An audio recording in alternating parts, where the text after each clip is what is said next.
Today, I'll be taking a look at Ducktales issue number 8 from Dynamite Comics.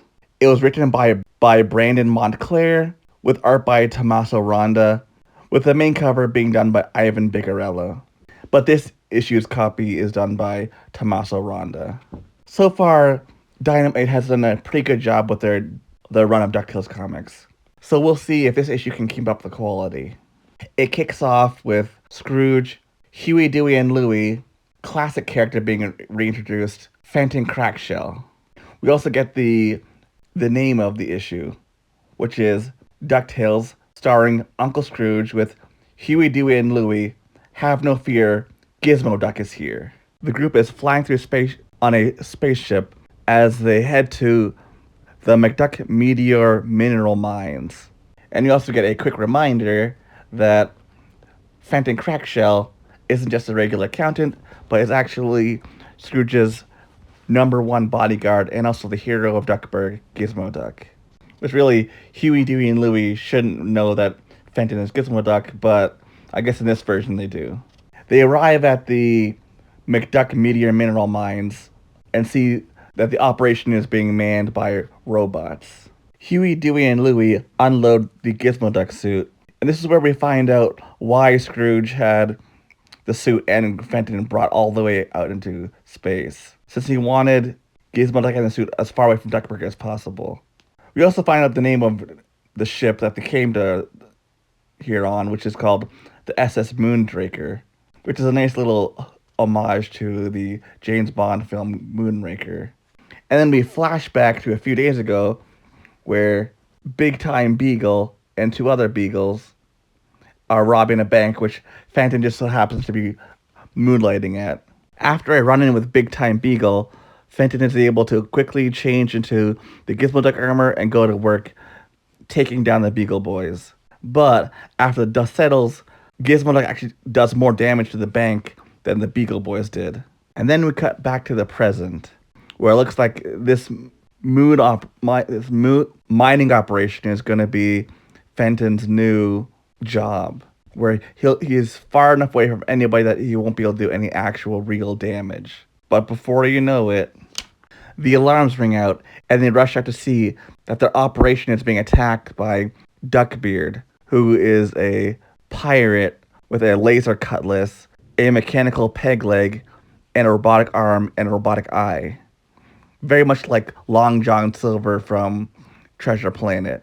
And also the spaceship that he is captain of is also very reminiscent of the R.Us legacy from that movie, with his crew of robotic pirates. They descend upon Huey, Dewey, and Louie and Scrooge, and there's a lot of pirate-themed puns as well. But lucky for them, Fenton's able to change into his Gizmo Duck armor, and while dishing out a lot of puns, he very quickly dispatches of numerous robot pirates. They also get some assistance from Scrooge's robot called AA #1, who hands Huey, Dewey, and Louie some gear to use. And they all work together with Scrooge to battle the pirates. And just when Gizmo Duck gets surrounded and overwhelmed, he breaks free and yells out his catchphrase, "Blathering Blatherskate," grabs Duckbeard by his beard, and then twirls him around and throws him back to his ship. Defeated, Duckbeard swears revenge. Gizmo Duck, Scrooge, and Huey, Dewey, and Louie cheer in victory. Though it becomes very apparent that the McDuck Meteor Mineral Mines is now completely trashed. And while Gizmo Duck is prepared to stay behind and help fix the mess, Scrooge decides that Duckburg needs Gizmo Duck more than McDuck Meteor Mineral Mines, or also known as 4M Station. Because as Scrooge says, as long as you're here, wheresoever here might be, then there'll be nothing to fear. And the comic ends as Scrooge, Gizmo Duck, Huey, Dewey, and Louie look over the horizon, where we get a tease of the next issue, which will be a Junior Woodchuck-focused episode. Webby and Doofus Drake will be in it, as well as also Launchpad.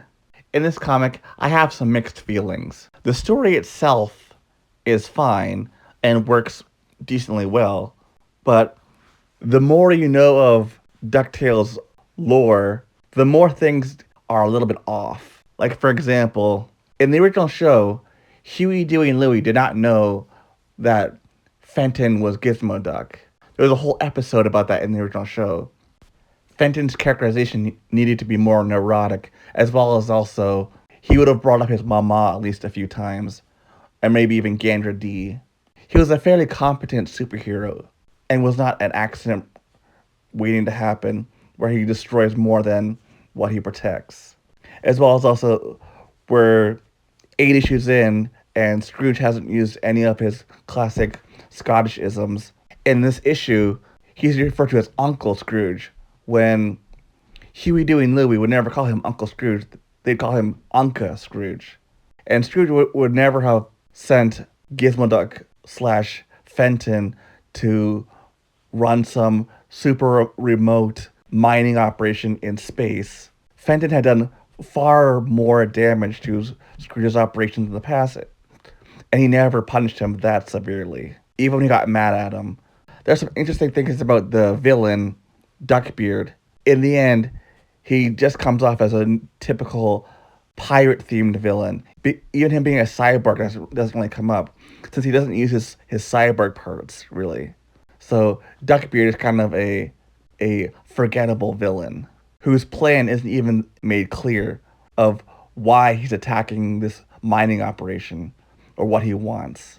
And he is very quickly defeated alongside his robotic pirate minions. So I have to say that this is definitely the weakest of the comics so far. For someone who's not familiar with Ducktales or characterizations or lore, this probably reads fairly well. But for somebody like me who is very familiar with it, Fenton and Gizmo Duck's characterizations being off, Scrooge doing something that he would not have done in the original show, or even a lot of the other media that's come out after. Where all these issues in, and Huey, Dewey, and Louie still haven't used a lot of their famous catchphrases, as well as also saying quackaroony, as well as also a fairly weak villain. I said that this issue is definitely skippable. So we'll see what the next issue has in store. Till next time, see ya.